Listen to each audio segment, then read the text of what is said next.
Good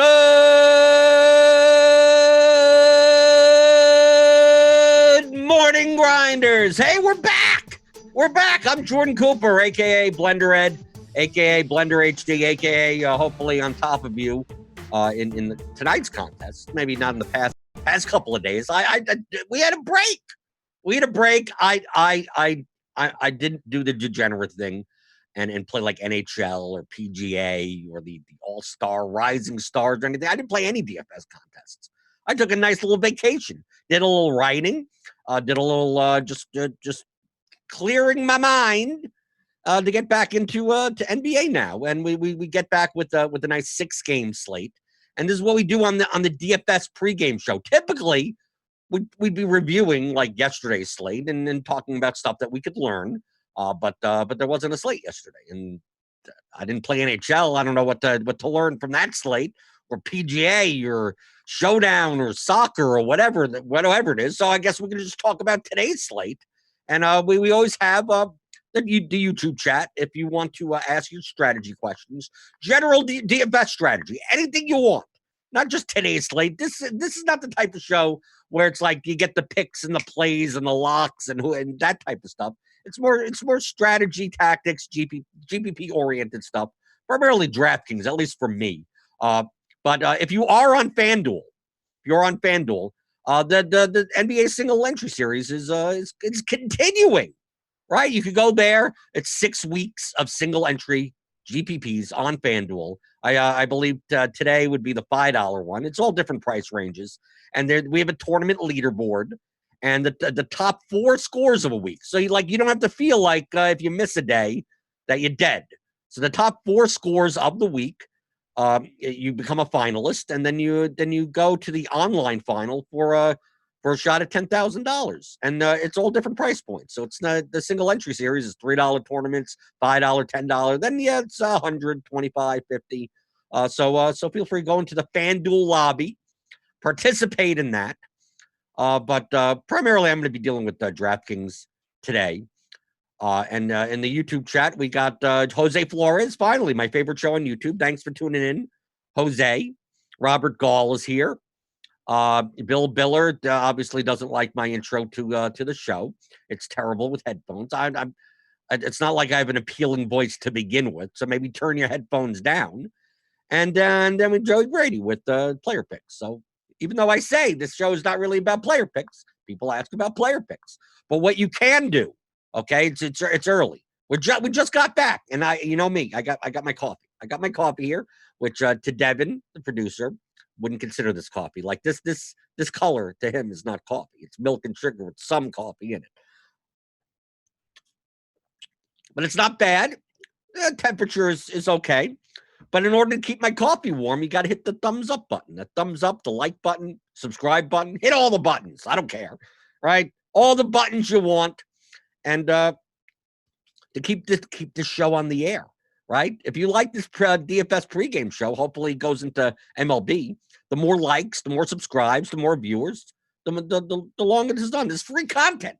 Half the time I'm showing you some premium stuff on the air also, even though in NBA, things change very quickly, right? Like a picture today, if at 1:30 Eastern, we find out that Giannis is sitting. I mean, like it just changes everything. So the projections that currently I have up and the ownership, it's all going to change. I don't even think, I think the initial run of ownership, like it was just like overnight ownership. I don't think it hasn't been really updated because, I mean, you're going to see here, Shaq Harrison is not going 0.25% owned today. So going to have to disregard some of the current ownership projections, but that's why you get premium. RotoGrinders.com/premium for $40 a month. You get all this, right? Get all the content, all the sports, all the everything. And it's what I use on a daily basis, even if I didn't work for RotoGrinders. So that's fine. Steve Anthony says good content keeps my coffee hot. Your coffee always stays hot. Oh, well, but it doesn't keep mine hot, right? So good content keeps your coffee hot, but your likes keep my coffee hot. That's so you got to do it. So today's slate. It's a 6-gamer, so it's not small, but it's not like large. And in going through it right now, obviously everything that I'm talking about doesn't. 3 hours from now, everything could change. Who knows? Someone's sitting, someone's out. Jimmy Butler is resting. I mean, we have no idea. I mean, you figure it's after the All-Star break. Who would be rested? They've been resting, right? Is anyone going to sit for load management purposes at this point? I don't think so, but you never know. You never know what's going to happen. So based on this, what I like doing first off, okay, I always say this. I'm not gonna run 300 lineups, but I'm gonna run a set of like 100.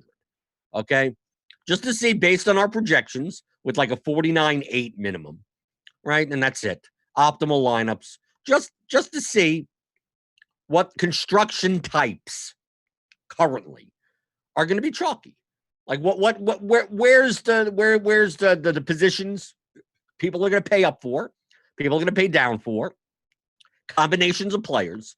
Because when I'm playing GPPs and when you're playing GPPs, you have to weigh the difference between having the best plays, which are likely to be chalk, and a contrarian construction.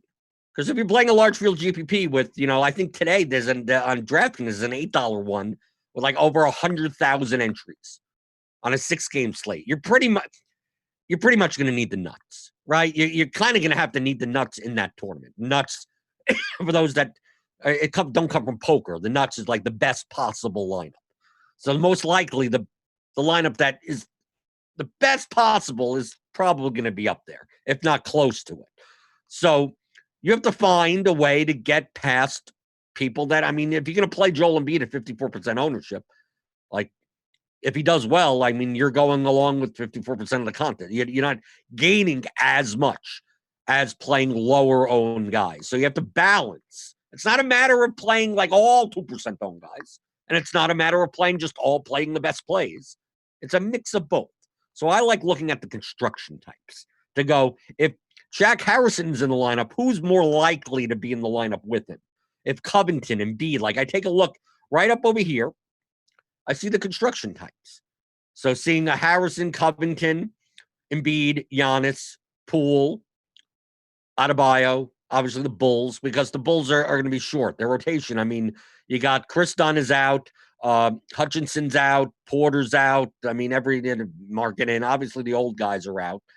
So, I mean, they're going to be running a fairly short rotation, and they're missing wings. So, like, who's starting at small forward? It may be Shaq Harrison. It may be Kobe White, right? But you're going to see Kobe White, Harrison get minutes, Archie Diacono, maybe Makoka. I mean, maybe not significant minutes, but you're going to see that rotation be much tighter in the wing positions, in the 2s, 3s, right? Thad Young will still play power forward. You still got Cornette, Felicio, maybe some Gafford, right? Because he's back in the front court. So the minutes are kind of normal there.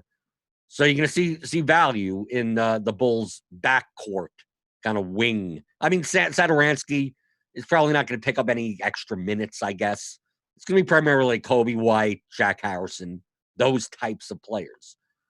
And then you have like Jordan Poole, who's going to be starting now. I mean, Kerr has said that he'll be the starting point guard, but is he really a point guard? I mean, it's going to be like Draymond's going to handle the ball. You may see Wiggins handle the ball some. But if Poole's going to play like 30-plus minutes, he's 4K, so I could see going there. But, I mean, it's kind of representative by the exposures. In 100 lineups, Shaq Harrison's in 100. Covington's in 93. Embiid's in 82. Giannis is in 71, right? So you take a look here, and you go, the top 4, these kind of representations of chalk constructions will include a cheap Shaq Harrison, and the studs that will most likely be in those lineups are going to be Giannis and Embiid. Because if we take a look at how the positional breakdown is, because I mean there's a fairly significant amount of people that are in here. So we're going to take a look at point guard. So you take a look at point guard. Shaq Harrison is going to be extra popular today because he's a point guard and a small forward. So understand, whenever anyone has dual eligibility at a guard and a forward position on DraftKings, they could fill 5 slots. Okay, if he was just point guard, shooting guard, that's 4 spots. Okay, single position eligible, that's 3 spots, unless it's center, which could be 2 spots. Okay, So understand that from a construction perspective, a guy that is eligible at both a guard and a forward position because they can fill both the guard utility and the forward utility on DraftKings makes them extra valuable or more likely to be in lineups because of that, because they could fill more spots as opposed to like center only players, which can only fill 2 spots. Okay. So that's a concept when it comes to lineup construction that you need to understand. So that's why, like a guy like Eric Gordon, shooting guard, small forward. Okay, he's guard, forward. He can fill both the guard and forward utility spots. So I like taking a look at where the positional scarcity is. So we take a look here and we see at the point guard position, outside of Harrison, you got Poole, you got Satoransky, you got Kobe White, you got some Butler pay up options, Butler, Westbrook, Fox. So kind of like you're probably paying down or you're paying up. I mean, Butler's 7,900 and Fox is, okay, it's not as up as Westbrook, but you're paying. I mean, you're paying enough for that. And then at shooting guard, we're seeing Poole, White, Butler, Richardson, who's shooting guard and small forward eligible. So remember, that's a guy that could fill 5 slots. Eric Gordon, some Damian Lee, I guess, right? So you're taking a look there. Now look at small forward. Small forward, look how condensed this ownership is. I'm just running optimal lineups. It's just all based on projections, no nothing, just more likely to be in lineups than not. You see Harrison, you see Covington, and then a big drop to the 2 Sixers players. Richardson, Harris, Gordon a little, I guess, based on our projections. So you're going to see a lot of condensed ownership at small forward. Let's take a look at power forward. You go to power forward, you're going to see a ton of Covington because he's eligible at small forward and power forward.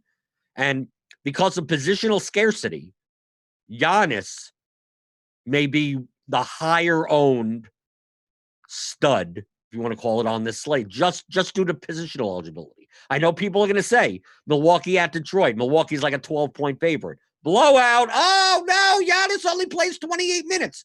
Giannis could play 28 minutes and score 70 fantasy points, right? He could. And if this game happens to be competitive, he could score more than that. Okay? So just don't be scared. It's more of a positional thing of power forward is not the strongest of positions today. So it's more likely that Giannis will be in lineups than guys like Harden or Westbrook. Harden and Westbrook will still be in plenty of lineups, but there are more guards that are point per dollar better options today that paying up at the guard positions is not as necessary. And then we take a look at center, and we kind of see like it's going to be Embiid or Adebayo. It's going to be a pay-up position. Embiid, Adebayo, and then pretty much, you get down to some Christian Wood and then some cheaper options. Okay? So based on this, the chalk construction is going to look, take a look at the first lineup, which is technically the highest projected median lineup based on our projections. Harrison, Richardson, Covington, Giannis, Bam, Poole, Young, Thad Young, Joel Embiid. Okay? These combinations of players are going to be more likely to be together. Okay? This is the information that I want to know. Okay? I'm not saying any of these players are bad plays. I think they're all great plays, right? Based on our projections, based point per dollar, ceiling metrics, everything like that. They're all good plays. But if you played this lineup, the likelihood of winning 100,000 entry GPP is very small. Okay? And if you did, it would probably be duplicated. This type of lineup.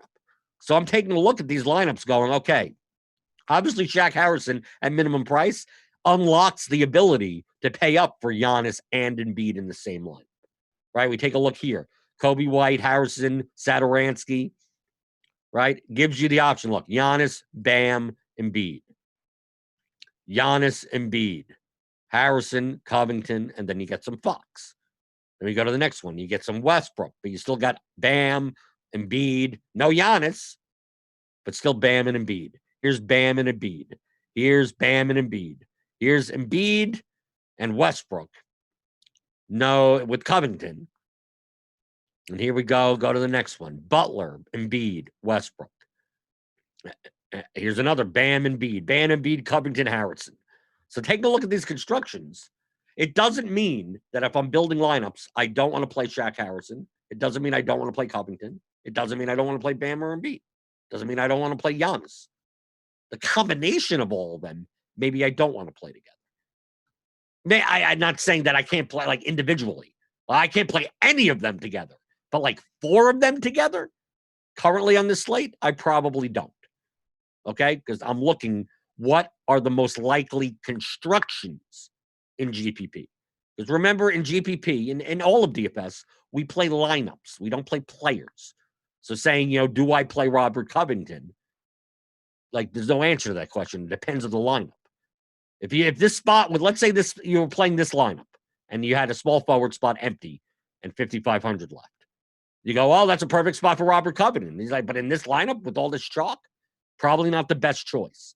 I'd rather play, if you're not going to get leverage in all these other spots, you're going to have to try to get more leverage in that spot. But Robert Covington, if I scroll all the way down and I take a look at like this lineup, for instance, let's say you're playing, you're still playing the Embiid Giannis combination, which is a chalkier construction.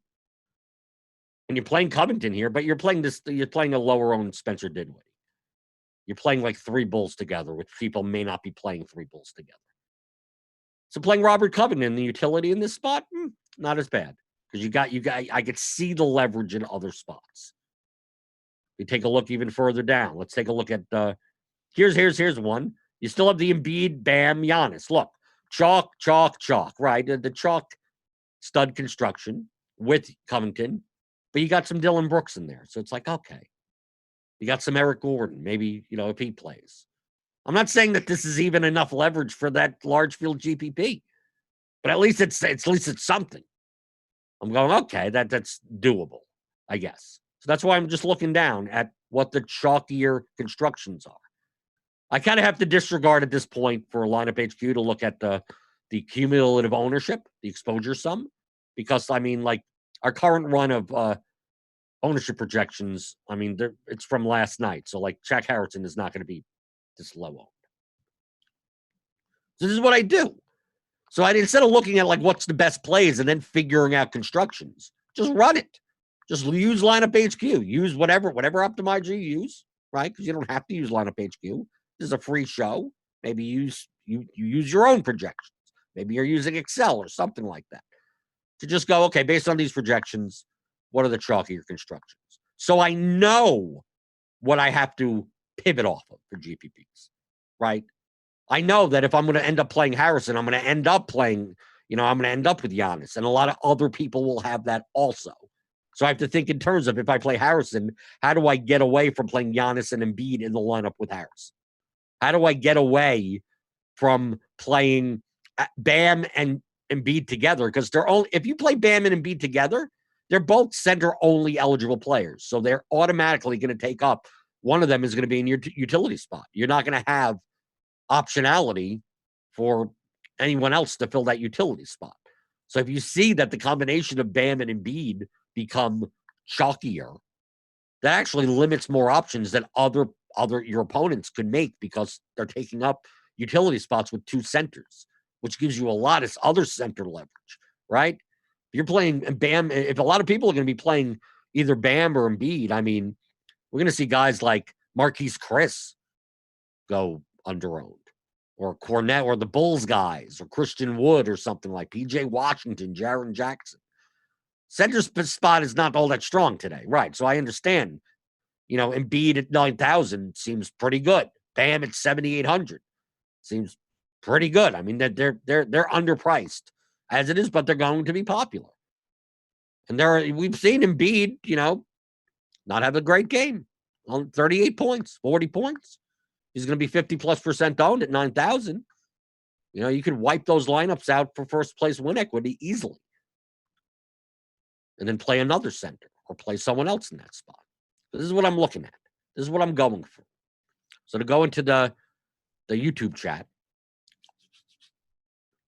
Blender, it's Yappy. It seems like, looking at projected ownership at this point in the day, it appears that Memphis and Sacramento game itself might come in lower owned than some. Yes.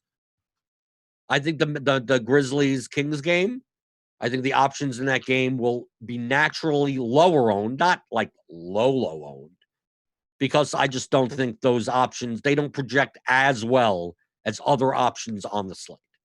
They don't project poorly. It's just that I think there's slightly better plays. But understand the difference between a slightly better play should only be slightly more ownership. So if you think that, Jimmy Butler is a better play than De'Aaron Fox, I would probably agree with you on this slate. But should Butler be 4 times more owned? No. He's a slightly better play, right? So you're trying to balance that out. So Butler seems much better in lineups that have a little bit more contrarian angle to it. While Fox, you could fit in. Playing Fox in a lineup where you're playing Giannis and Embiid seems a little bit more likely to me because you still get leverage there. Someone's asking me if I'm going to play spring training DFS, and no, I'm not playing spring training DFS. Okay, please do some FanDuel also. All these concepts apply to everything. I'm teaching strategy here, so you can apply this to FanDuel all you want also.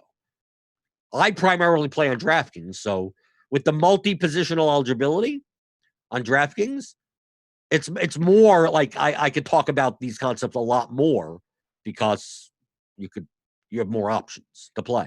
Well, on FanDuel, you're locked into one center. You're locked into 2 single position eligible players on every position. So you could use the same concept. It's easy. It's actually easier to apply on FanDuel than it is on DraftKings. So I'd rather do DraftKings, and then you can apply it any way you want.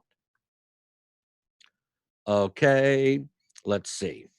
Going through I always posted the YouTube chat. I'm looking through all of this stuff. Stephen Smith, if you build a chalky lineup, how many positions do you want to be different at? 1 or 2 spots? And whatever spots you want. There's no number. These are the questions that people ask that there's no correct answer to these questions. You could be at 4 different positions. You could be at 1 different position. It depends on the lineup, right? If I take a look at this lineup, this chalk fest lineup, you're probably switching one of these guys to someone else is still, if you're playing the big field GPP, 100,000 entries, getting different at one spot in a lineup like that looks like this probably ain't good enough, right? You're playing an 800-person tournament. Maybe it's fine. But it also depends who that is, right? It depends how owned they are, right? Switching Giannis out of the power forward spot, moving Young up over here, and then playing like Jaren Jackson instead of this. I mean, like, it's not like Jaren Jackson is still going to be owned enough. So even if you're still not getting enough leverage. But if you're playing Harry J, you're playing some PJ Tucker, I don't know, Willie Hernan Gomez, you're playing some guy that's going to be 1% owned, they put up 60 points. I'm not saying that could happen. Then that would be good enough, but because he's only 1% owned. And he put up an absurd amount of points that no one else has other than you. So there's no number of spots. You have to look at the full lineup when you consider for GPPs. The full lineup. That's why once you ask me player picks, I can't answer that for GPP. I don't know the rest of your lineup. Because you can play anyone you want. I mean, anyone that's going to get any amount of court time, that you can make at least some viable reason to play them, right? Doesn't mean it's a high probability chance, but you could, depending on the lineup, you could literally play anyone that is going to take the court tonight for any amount of minutes you want. And we have Daily Fantasy Sweat, got here late. The coffee's done. How's the coffee? Hit the like button. I feel the coffee. Yeah, in 10 minutes, this is going to be garbage. Okay? Got to keep on hitting the like button, right? You got to keep on hitting it. This is going to be garbage. It's not going to be drinkable in 10 minutes. Okay, going through some more chat. Pricing is way different on FanDuel, but the concepts you could apply on FanDuel. The concepts that I'm talking about, you can apply in other sports. This isn't just basketball based. Who's your top fade of the night for GPP? There's no answer to that question. Giannis blowout spot, stay away, won't play much. Why? QQ, do you like playing opposing point guards against each other? Yeah, there's no reason not to. You can. What does it matter? Let's see.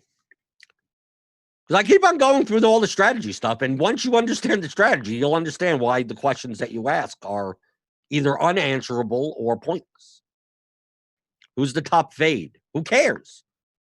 Anyone could be the top fade. I don't even predict outcomes. Like, I literally don't predict outcomes. I have no idea what's going to happen tonight. No idea, nor do I care. I literally have no care how these players are going to do today. All I'm doing is building lineups to maximize on an outcome. That's it. That's all I want to do.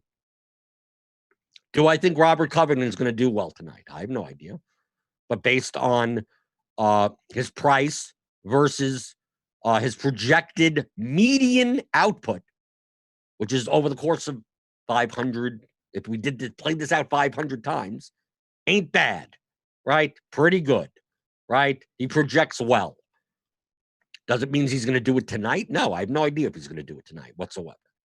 But I also know that he's going to be owned. So, like, if I'm going to play Robert Covington in the lineup, and I'm going to play Zach Harrison in the lineup, I mean, I'm going to have to get leverage somewhere, right? So it's not a matter of do I play Harrison or do I play Covington or do I play Giannis or do I play Embiid? It's just like, what lineups? What do those lineups look like? I could choose not to play Giannis, perfectly fine, in one lineup. I could choose them to play in another lineup. Doesn't matter either way. So I could fade anyone. I mean, if I'm only playing one lineup tonight, I'm going to have to fade everyone but 8 players on the slate. So I'm going to choose which strategic one that I'm more likely to fade. On this slate with current ownership, I'm much more likely to fade. I'm much more likely to fade Embiid, I think. This stays the way it is on a 6-game slate to have a 50+% owned guy at 9K. I think I'm more likely to try to build lineups without Embiid than I am without Giannis, just due to positional scarcity. I think really that's what it comes down to. Because, I mean, taking a look, like, at power forward, like, if you're not playing Covington or Giannis, like, I guess you can play Toby Harris. So, like, if I'm not playing Embiid, maybe I play Toby Harris in those lineups. Maybe I play a Bielitsa or something. But I think I'm much more likely to play Giannis because I'm just not all that. The power forward position is really not all that great outside of, like, Chalk Covington. So do I want to play Chalk Covington? Not necessarily. And then, but at center, at least, like, at center, you at least got 2 guys. You got, we take a look at this. Like, yeah, Embiid will be popular, but I mean, I could play Bam. Like, the likelihood of Bam and Embiid having the same score, I mean, that's, so let's say Embiid has 45 points. Do I need it? Bam could put up 45 points for 1,200 less. That could be possible. I can build lineups that don't have both of them in them. So instead of playing Embiid, I could play Adebayo, and then I have my utility spot for whatever I want. Or maybe I fade both of them and I play Marquise Chris or Jaren Jackson in the center spot. I could do it that way. So it's not a matter of fading Embiid. It's a matter of, okay, if I fade Embiid, what does my lineup look like? If I don't fade Embiid, what should my lineup look like? So I'm not predicting whether or not Joel Embiid is going to do well tonight.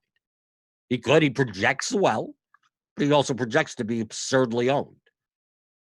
So if I'm going to play Embiid, I need to know where my leverage is, especially in those lineups. At least when I fade Embiid, I know I know I'm getting tons of leverage simply by not playing Embiid. So I have to be less concerned with the rest of my life. But in those Embiid lineups, those Embiid lineups got to be contrarian to some way. What's the must you've won on a 1-game? I have no idea what that means. Vincent Davis in the chat. Clarify it, I guess. QQ, Westbrook with running back, Warriors, Lee, Poole, Green, Chris, and good stuff. Yeah, you could do that, right? Poole be probably Poole, Wiggins, Green, Chris. I mean, I think playing something like that is perfectly fine. If you're gonna play Westbrook or Harden, I think playing Warriors would be perfectly fine. The Warriors really are not going to be well owned. I mean, it's a 6-game slate. Everyone's going to be somewhat owned. But I mean, I don't know about playing 3 of them, but I could see playing 2 of them. But I guess so. I mean, at Poole's, Like I can play, like you could play Pool Green, Chris. You could do that. I mean, I don't think that's stupid. I think that's doable. Robert Gall, I agree with Robert Gall. If people can actually predict outcomes, just don't bet on the games. Right. Just go right. You'll make more. Right. Oh, it's going to be a blowout in the Bucks game. -12, the 12 points. Then bet on the game. Right. Bet on the Bucks money line or bet on the spread. Bet, I mean, just do that. It's much easier to do that. Okay. Why are you getting 100% Shaq on lineup HQ if you didn't lock him? Because look at his median. Right. So these are centers. Let me go. Yeah. He's an 8.5x median. Like, he's so much higher point per dollar than anyone else, and he's minimum price. So you can. It's going to try to shove him in. As long as I set my bill rules to range of outcomes being 0% optimal, it's going to try to shove him in every lineup that I can possibly make. Right? That's what it's going to do. So let's say I go down, like a lot of people play 20 back, so I'm going to go down to 20. So I'm going to show you like a build type that this is how you should be thinking about building lineups. Jonathan Riggin says, in order to build a good lineup, isn't it important to find your value plays first before going straight to the studs? No, I don't look at either. I find my leverage first. I don't care about the value plays. Look, it's showing me this. That's what the projections are. Right? Find my value plays. It's there. I'm looking at it. Right? Here you go. Harrison, Poole, Covington, Richardson, Gordon, Cornell. I mean, I'm looking at all of it. I've already found them. Well, what do I have to do? It's already done for me. I need to find leverage. That's why I ran 100 lineups to go, based on this, like, what are the combinations that are going to be chalky? Because I could play all of these guys. I just don't want to play them all in one lineup. If I play Harrison, if I play Poole, they go down, and then I have to pay up elsewhere. It also means that other people are doing the same thing. When you're playing large field GPPs, you got to be different from other people. It doesn't mean different by playing all 8 different players. You can play chalky players. Just have contrarian constructions. In order to come up with contrarian constructions, I need to know what the chalk constructions are, right? I can't say that, people aren't going to do this, and then I find out that Giannis is 70 million% owned, and I'm like, I thought he was going to be 7% owned. Well, he's not. James Dudgeon says, I've been having trouble having players sneak into your pool last minute with late injury news. Is there a way to prevent players from automatically being added? Not if you're doing my method of excluding everyone, there isn't. You just have to, in lineup HQ, when the notification comes up that a player has been added to the pool because of late news or something, he's projected for more minutes, you just X him out. When you say, you'll see the notification there. So just make sure you do. Most people that use optimizers or lineup builders, they don't exclude everyone. So most people will be like, this guy Boban is projected for 12 minutes or something. Like everyone typically uses the all tab. Like for me, what I'll do, just as an example, I'll go here, I'll exclude all. I exclude everyone. Done. And then I'll go game by game, for instance, in my excluded. So it's the same thing. It's all my excluded. But I'll go game by game. Let's say, just for argument's sake, I'm just going to take like anyone that's plus minus positive, which is typically the good plays, right? The good plays. So Giannis here, Milwaukee. I go to Detroit. I see what? Christian Wood and Derrick Rose to include. I'm just doing this for example. This is not my final player pool. So even Dragic here. So I go Adebayo, Butler, Dragic. I go to Atlanta. Go to Trae Young. Doesn't mean I'm using them in lineups. It just means I'm just adding them to my pool. You got Dinwiddie here with a positive value. Philadelphia, you got Embiid, Harris, Richardson. You go there. You go to Charlotte. They have no one that's positive. Chicago, you have a whole bunch of people, right? All these guys. Thad Young. Memphis, you got Jaren Jackson. Sacramento, you got Fox and Bielitsa. Houston, you got a whole bunch. You got even Gordon. I mean, we don't know if he's playing, but there you go. The Warriors, you got 4 guys here. Even Damian Lee is positive. So now you go there, right? Now, I didn't include Draymond Green, but maybe I would. That's what I'm saying. This is just an example. I'm just going through all the RGB positive players. Okay. So I have 27 players in my pool. Okay. Now, let's say I want to build 20 lineups based on this. Okay. So now I go and build 20 lineups. I get rid of all those. Now, it's mostly going to look the same because most of them would have showed up in the 100 optimals anyway. That's why you see, look, 100% Harrison, Covington, Embiid, Poole, Adebayo, Satoransky. I mean, it's the same types of lineups, right? But look at these lineups. I mean, they're too chalky, right? Giannis, Embiid, Covington, Bam, Embiid. I mean, like all these constructions are very chalky. They include like the Harrison and Bam, Covington, Embiid, Poole. I mean, it's just too many chalk players together. Okay, so looking through this, if I were to play these 20 lineups, like it's just even 20 max. If you play like the 20 max $3 today, I just don't think they don't have enough leverage to win. Who cares about min cash? Yeah, sure, these can min cash. Oh, great. But to win, I just don't. They don't have enough leverage. So how do I find the leverage? That's what I need to look. That's what I'm looking for. I'm looking to win. Let me delete the old one. Go back to the chat, and I'll show you. That's the whole point of this show. A lot of times we review the past slate, but there's nothing to review. So at least let me go through part of the process. And we have a lot of process videos on RotoGrinders in premium under Roto Academy. I've done a couple.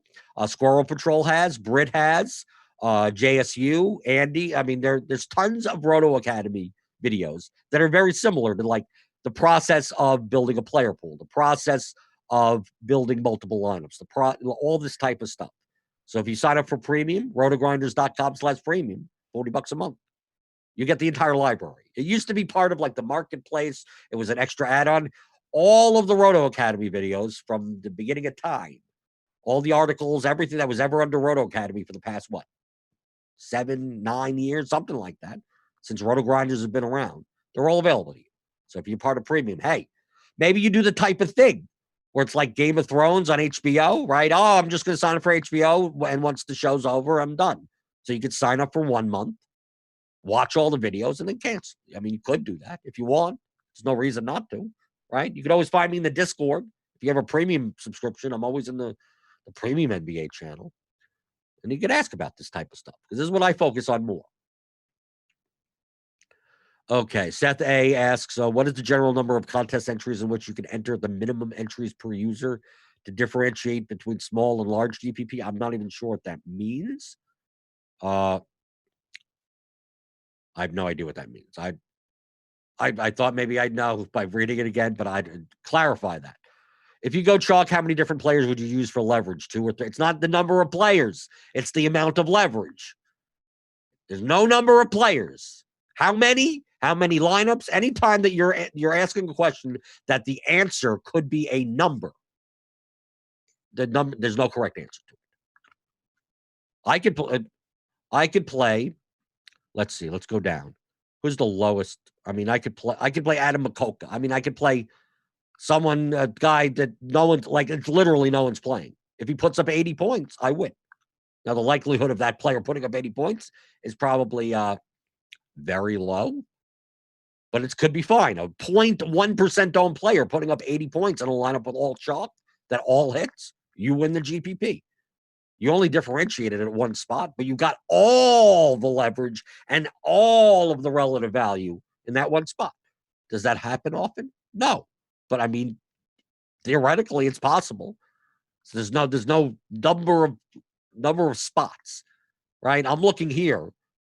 I'm looking at like exposed, like what the ownership sum is. Like how much leverage am I getting? Obviously, when the ownership gets updated, this number will go higher because Shaq Harrison's not going to be this low, right? This is overnight algorithmic ownership. This will be updated. Okay. Could you take that first lineup and walk through how you switched out to find leverage? Well, I mean, number one, I'm not building lineups like one by one, but I mean, I do hand build my mid stakes or single entry lineups. But let's say I do So let me go to build rules. I got all this taken care of, right? 49.8. Okay, I got all of this in. I got one in there. So let me go to my lineups. So for instance, like let's say in this, I'm going to do this manually now because you could do this manually. Okay, from a correlation perspective, I'm not sure if I want to play Satoransky, White, and Harrison all together. Okay, first off. So maybe instead of playing Kobe White, I'm going to switch. Okay, so let's say I playing Embiid and Adebayo together. Like, if I want to get leverage, let's say to make it easier, if I got rid of Embiid, I get tons of leverage, right? So if I take Butler and I play Butler instead, why can't I take Butler? Let me reload this.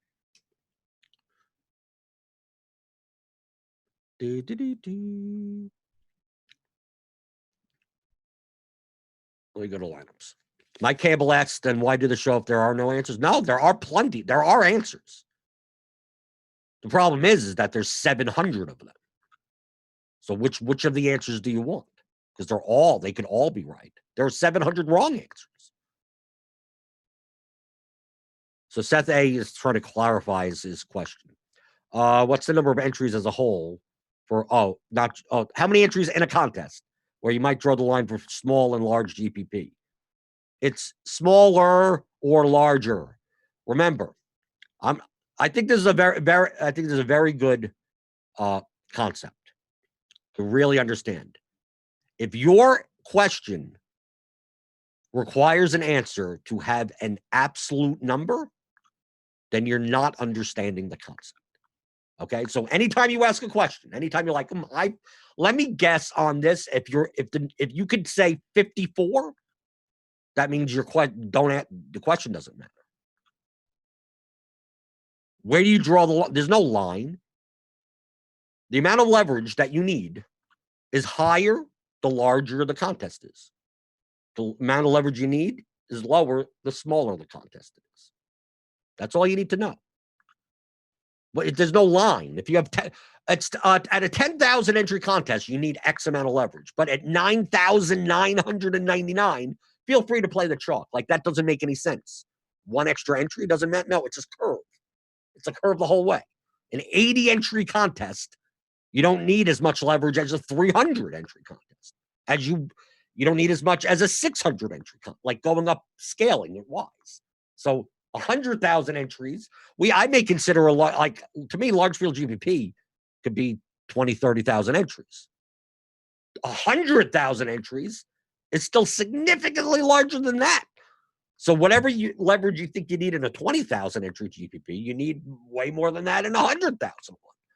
So in this comparison to the contests that are being offered, the Millie Maker in NFL, you need an absurd amount of leverage. But in like the single entry SPY of 3,000 entries, you need less. There isn't a number for the number of entries. It's just the higher you go, the more leverage you need. Is it better to use the leverage on a stud or a value play chalk? Typically, I'm just going to say typically. I'm more likely. See, these are the terms that I use. More likely, less likely. Not yes or no. I'm more likely to use and play the chalkier cheap guy than play the chalkier higher price guy. Because like if Shaq Harrison at 3,000 puts up 30 fantasy points at God knows how much ownership, it's going to be very hard for me to find any like that 10x value anywhere else, right? I mean, where do I make up those points? It's going to be kind of hard. Am I going to find another 3K player that does that? Probably not. But in the high end, Embiid at 9,000, like for him to be GPP relevant, he's going to have to put up 50 plus points. So like Harrison putting up 25 at 3,000 is still, that's still a lot of ground I need to make up that I can't find elsewhere. Let's say Embiid put up 54 points. There are other players on this slate at his price range that I could put up 54 or more points, right? I mean, even less than his price value. I mean, like if we take a look at just like salary wise, like if Embiid put up 51 points, I mean, Zach LaVine at 9,200, I could do that.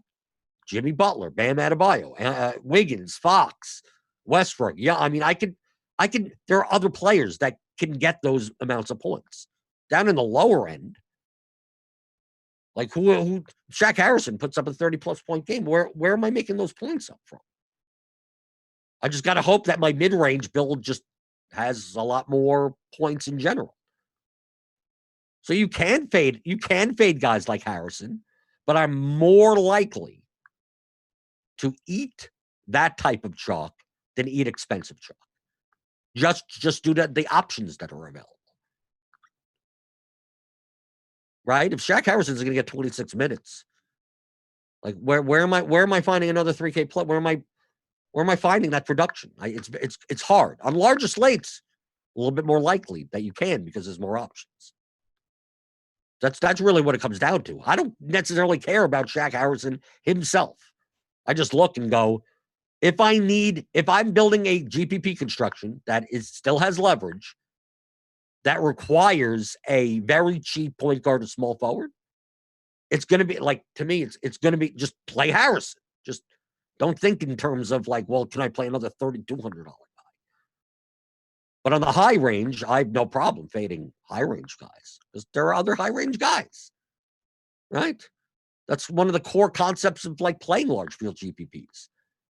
Like when you see studs that are going over owned, it's like, well, Trae Young's in a bad matchup against Miami. Yeah, you're right, he is. But if he's going to be 4 or 5 times less owned, I'm never shocked when Trae Young puts up 70 points. And he's Trae Young. It could happen. Zach LaVine at 9,200. Not necessarily a priority against the Hornets in a slow game. But if you tell me that Zach LaVine put up 60-plus points today and Embiid only put up 47, like, are you shocked? Is that shocking? No. Those are the places to take advantage of. Finding that shocking guy or anything at the low range is much harder. That's why I'm more likely to eat the cheaper chalk.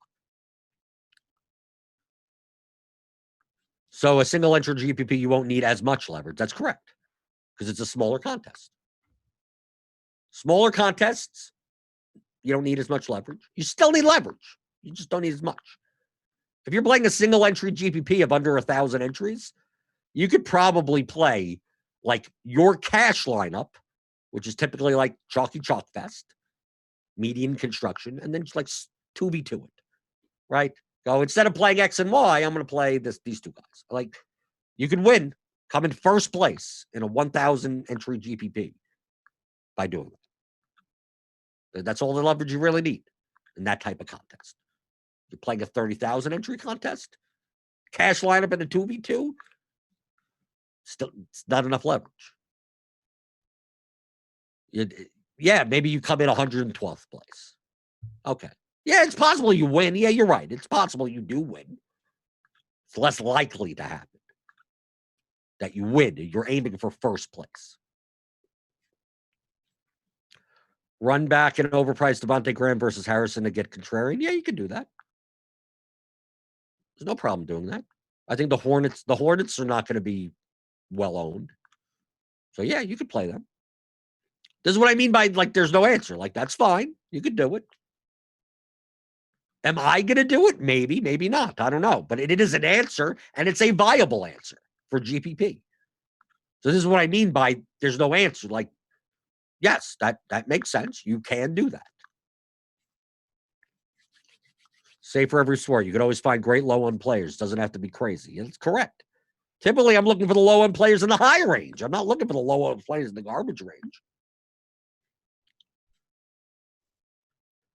I use RG now, but on their optimizer requests and building lineups that you say if it's a large GPP or small. No, well, you have to build. It's a calculator. You have to build the lineups that you want it to build. So I'll show you. I'll show you exactly what I mean. Okay? So I condense my player pool down to 27 players. This is not necessarily what I'm going to do today, but just the positive RGB players.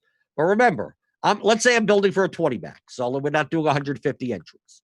So you're playing the $3 20 max or mini max, the $1 whatever 20 max. But I see here that Harrison, Covington, and Embiid, Poole, like this construction is just going to be just too chalky. Okay. What are ways for me to get leverage? Okay? So I take a look at my player pool. And I go, small forward. Let's say that, remember the leverage on Embiid, right? He's going to be high owned, right? So let's say in 20 lineups, I want to just play him in 4 of them, right? So I set his max exposure to 20. Let's say I don't want to play and beat it at a bio together. So I go to build rules. I go to a group. I put in Bam and Embiid. Okay. Min 0, max 1. Okay. So this is starting to get me, still have the same players in my pool, which includes plenty of chalk, but allows me to play lineups that are less chalky in combination. The lineup construction in and of itself. So I don't want to play Bam and Embiid together. I want to be under the field. If I'm playing 20 lineups, I want maybe let's set it at 25. Right? It's like 5 lineups like that. So I'm leaving it like that. Okay. We also have a problem with Harrison. Let's take a look at small, like that. Those guard situations for the Bulls. Like I said, let's say I don't want to play Satoransky, Levine, Harrison, White. Okay. I take these 4, like kind of the backcourt wing guys. I don't want to play more than 2 in the same lineup.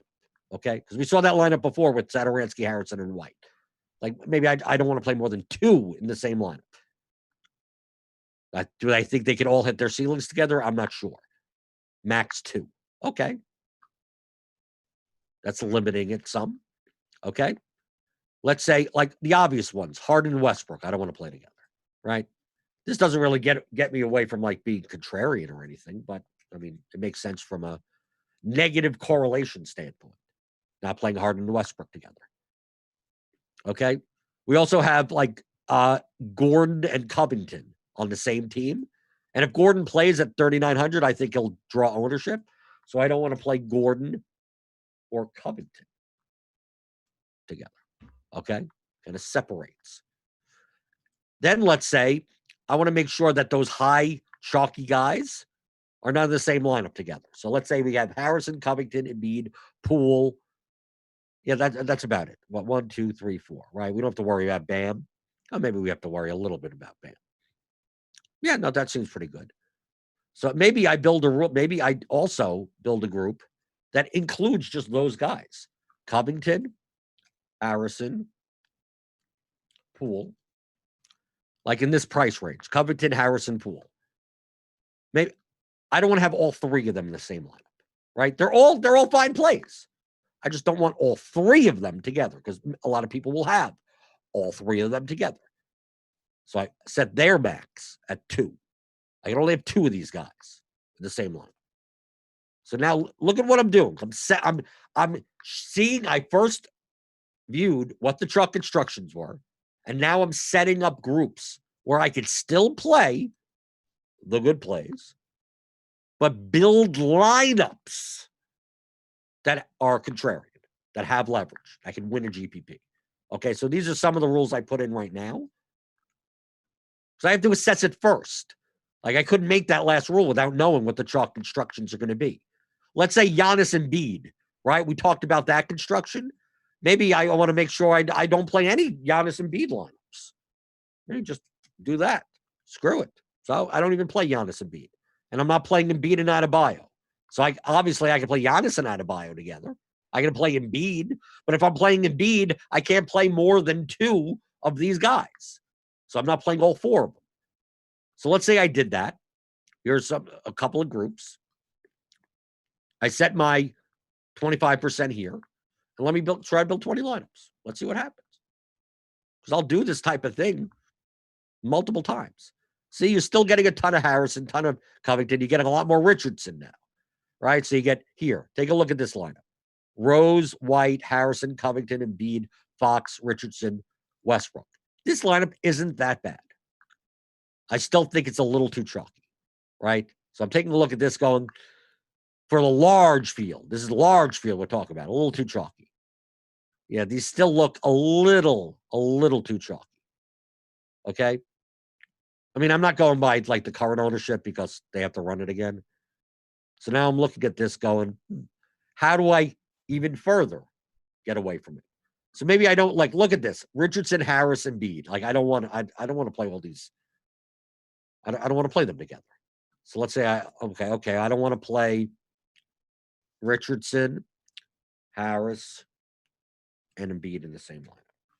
Basically, I only want to play 1 6er in a lineup. Okay, just kind of separate these guys. We'll look back at lineups and see what else is going on. Okay. Got Wood, Adebayo, Fox, Covington, Westbrook. Okay. Jaren Jackson's in here. Okay, I take a look at my exposures here and go, is there anything else that I'm looking to do? Okay. We talked about playing I want to play Marquise Chris maybe for leverage in the center spot. So maybe in 20 lineups, I want to play him in at least 5 of them. So I said, look, currently he's in 1 lineup. I want to try to get him in 5 lineups. Okay, so now I do that. I see that I'm getting, obviously, in cutting down everyone together, I'm going to get a lot more Richardson. So maybe I even add him to the group. Right? So now I had him to the group of these chalkier, cheaper guys. Right? Covington, Harrison, Poole, Richardson. I only want to play 2 of them together. Right? I didn't have Richardson before. But now I was getting a lot of Richardson with 2 of these guys and going, still a little too chalky. So now I add him to the group. So only 2 of these guys could be in a line. So I made those adjustments, right? And I go, okay, give me a little bit more Marquise Chris. I'm going to run 20 again. Okay? I'm still getting all the Harrison, all the Covington, because they're the best point per dollar plays. We're getting a lot more Christian Wood now because it has to fill a power forward spot, right? So I'm getting a lot more of these lineups. So I'm looking at this. Damian Lee. This, now we're getting there. Right? It still has a Embiid, right? Still has a chalky Embiid in there.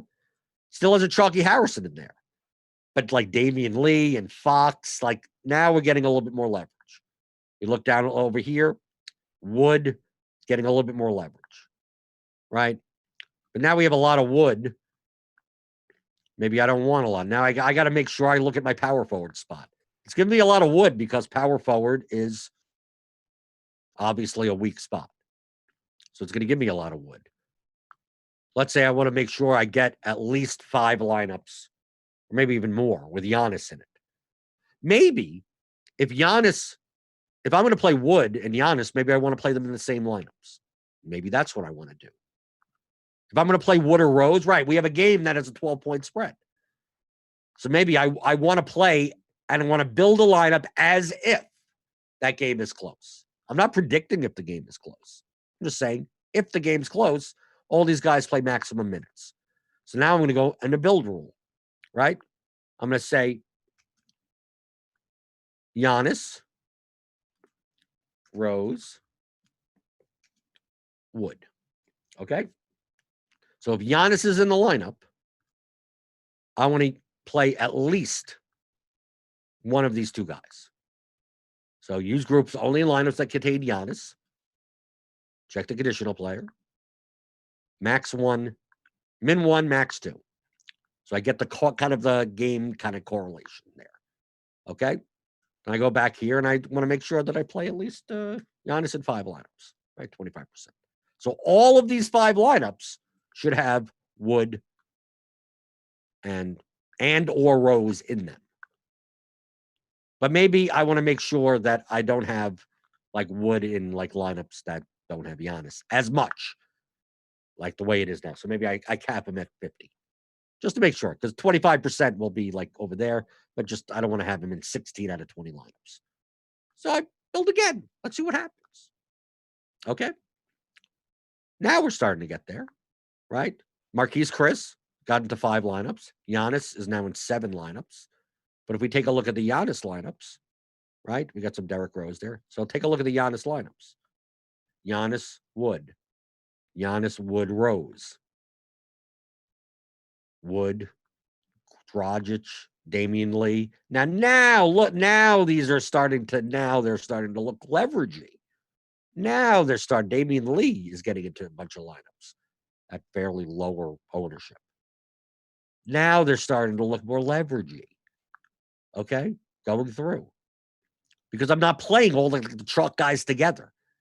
So there's always going to be spots where, hey, you're playing Giannis, you're playing Bam, you're playing Harrison, chalk, chalk, chalk. But now you're playing like Dragic and Wood, Damian Lee. Like now it's okay to play Covington in this lineup, right? Getting enough leverage elsewhere. That's fine. Right? So it's like I'm not looking. A lot of people, what they do when they build these types of things and use an optimizer, they're looking at these numbers, right? Oh, I'm getting 45% Damian Lee. Is that good? Like, well, only if they're good in the lineups that he's in, right? Oh, I'm only getting this amount of Marquise. Well, it depends on the lineups that he's in. That's why going through and seeing, especially if you're only playing like 20 lineups, if you're playing 150, it's kind of hard to. I mean, I will go through and just look, like not one by one, but just in general, going, are these lineups leveraged enough? But for 20 lineups, you could go literally one by one and go, I don't think this, I like everything but this lineup. Let's switch out, Thad Young for someone else. You could do it. But if you notice in this process, I'm not predicting outcomes. I got my projections.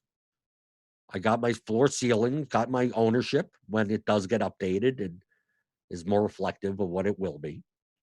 And then you build lineups that maximize on ceiling outcomes that have enough leverage so that this specific lineup has a good chance of winning first place if all these guys do well. Because you're not sharing points with other people. Like if Harrison does well and Embiid does well, right? Let's say Embiid puts up 65 and Harrison puts up 40. Like that in and of itself isn't going to win you anything. They're going to be so high owned that everyone's there with you. The cash line is just going to be high. The winning GPP line is going to be high. How did you build the rest of the lineup around it to take advantage? You get a 6% owned Damian Lee, and he puts up 40 points. Well, now out of the people that have the Embiid Harrison lineups, like there may only be like 2% of the field. So now you're getting towards the top, right? But you needed that. So by playing like all the chalk together, you're not getting enough leverage. Okay, let me go through some more YouTube questions before we get out of here. Simmons over Embiid, different positions, but huge GPP leverage. Yeah, you could do that. Eric Tranny. No, I agree. You can do that. Embiid always looks slow and lazy after a layoff. But if you want to go, if you want to go by fading Embiid, fade Embiid. That's fine. I will fade Embiid in some lineups. I will play Embiid in some lineups. It's not based on whether or not I think Embiid is going to do well. Robert Gall. Robert always helps out in chat. He's typically in like the Blitz or the back channels, the Cardi channels that we have under premium. And Robert knows what he's talking about. Right. You don't have to, even Robert's saying you don't have to use lineup HQ. You could do this like you could build your own optimizer. The optimizer itself is pretty much just a calculator. Like you need the inputs. The inputs are the things that matter. The project you want to upload your own projections? You could do that in lineup HQ. So like you could change these numbers all you want, right? But the process of building lineups, like with using groups, with using build rules, with figuring out what chalk constructions are, that's what DFS is. So like if you're just going to go, give me the highest projected, give me the 20th highest projected median builds, like essentially you're building 20 cash lineups.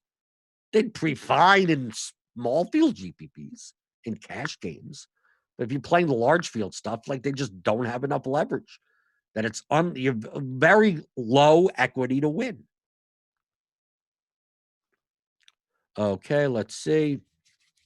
No bones about it. The group's process helps with making unique construction, even when using the same projections as 20,000 other people. That's absolutely correct. That's what I've been trying to show you. Lee was a better play when Wiggins wasn't there to hog shots. Yeah, but it'll be lower owned. You never know. Maybe Lee does do well. I don't know.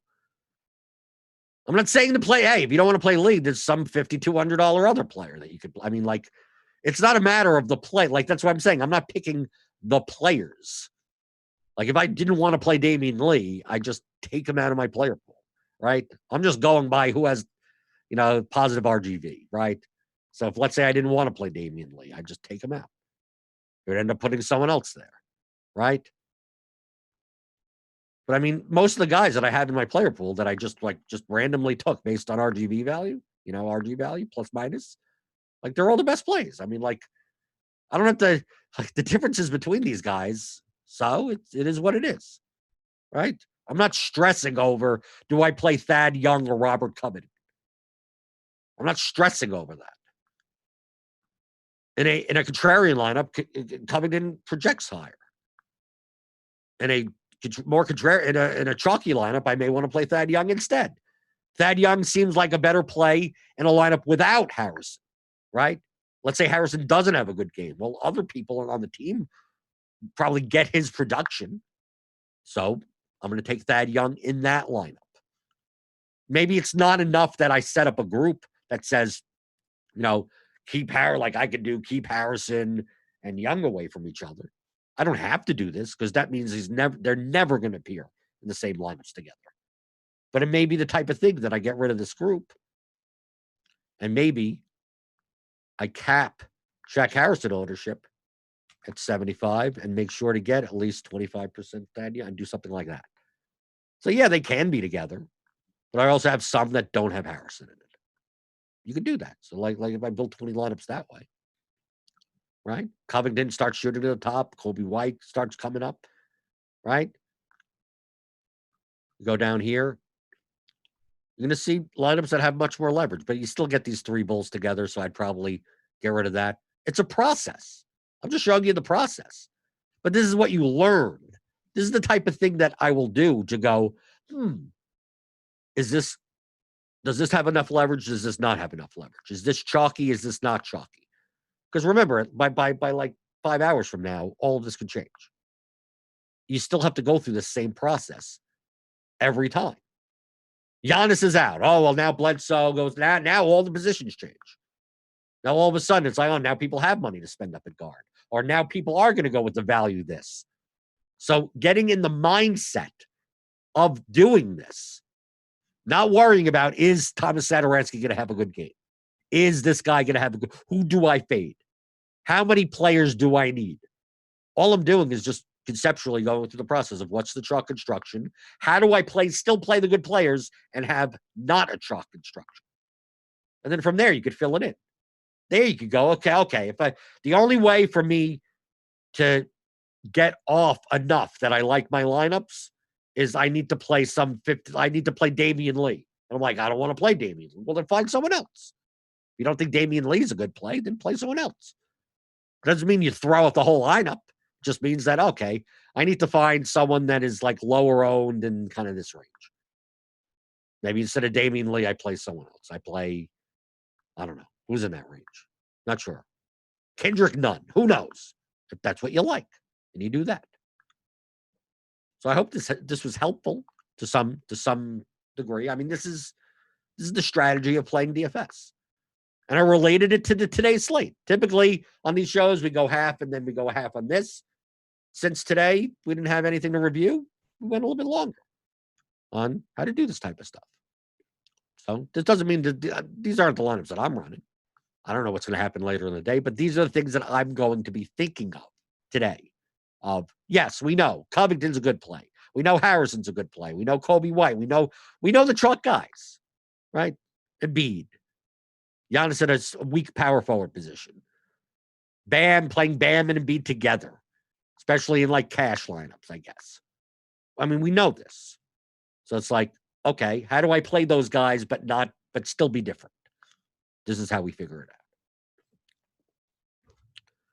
out. Okay, so if you have any other questions, feel free to join me in the Discord. We're back, right? We're back. NBA's back, right? If you're a premium member, rotogrinders.com/premium. I'm always there. These types of questions, this is what I enjoy talking about. And as always, because my coffee is now probably ice cold, hit that like and subscribe. Like button, subscribe button, click my face. I don't know. That may be the pause button if you click on my face on YouTube or something like this. But But I'd say good luck to you. But I mean, I'm going to be playing that $8 tournament with the 150K first prize. I'll be playing. I'll be playing the 20 max $3 one today. So I wish myself good luck. Right? I want to win. But if I don't, I want at least one of the people that are watching to win. Right? So that's like the concession. Right? I'm really rooting for me. I'm not rooting for you at all. Right? I want to win. But if I don't, I hope it's a RotoGrinders member. Hopefully it's a premium member, not one of you cheapies out there. So if you're a cheapie, hit that like and subscribe button. And Britt is on tomorrow, and then I'm on next week on Monday and Tuesday. So until then, that has been the DFS pregame show on RotoGrinders.com.